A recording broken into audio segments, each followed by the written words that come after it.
యవ్వన బిడ్డలారా, అమ్మని నీకు నాయకురాలిగా ఇచ్చాడు, నాన్నను నాయకుడిగా దేవుడిచ్చాడు.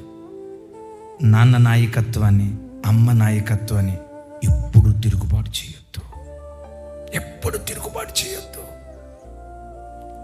ఏ యవ్వన బిడ్డలైతే తల్లిదండ్రులకు విధేయులుగా బ్రతుకుతారో, మా నాన్న, మా అమ్మ, నన్ను కన్న మా అమ్మ, మా నాన్న, అయ్యో వీళ్ళకు తిరుగుబాటు చేయటవా, నాకెంత చక్కని బట్ట కొనిపించాడే నాన్న బనియన్ చూడు, రంధ్రాలు పడి ఉంటాయి. నాన్న కంపెనీలో పనిచేసేటప్పుడు వెళ్ళి చూడు, మీ నాన్న కెమికల్ ఫ్యాక్టరీలో ఎంత కష్టపడుతున్నాడో చూడు.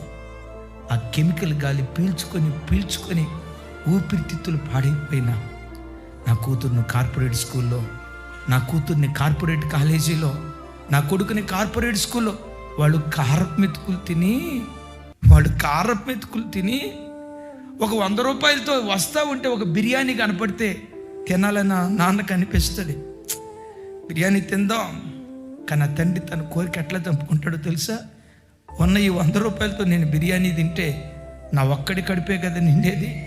ఈ 100 రూపాయలతో ఒక అరకిలో చికెన్ తీసుకొని వెళ్తే నా కొడుకు తింటాడు, నా కూతురు తింటుంది, నా భార్య తింటుంది, నలుగురు తింటాం.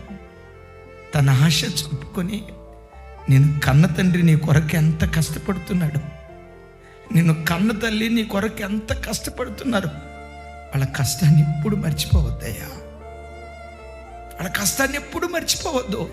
వాళ్ళ కష్టాన్ని కళ్ళ ముందు పెట్టుకొని, ఈ తండ్రి రుణం నేను ఎట్లా తీర్చుకోవాలి, ఈ అమ్మ రుణం నేను ఎట్లా తీర్చుకోవాలి, వీళ్ళకి నేను ఏం చేస్తే వీళ్ళ రుణం తీర్చుకోగలను, వీళ్ళకి నేను ప్రతిగా ఏమి ఇవ్వగలిగితే వీళ్ళ రుణాన్ని తీర్చుకోగలనని ఆ కృతజ్ఞత భావం, ఆ వినయ భావం నీకుంటే పెంట కుప్పల మీద నుండి లేవనెత్తి శిఖరాల మీద దేవుడు కూర్చోబెడతాడు.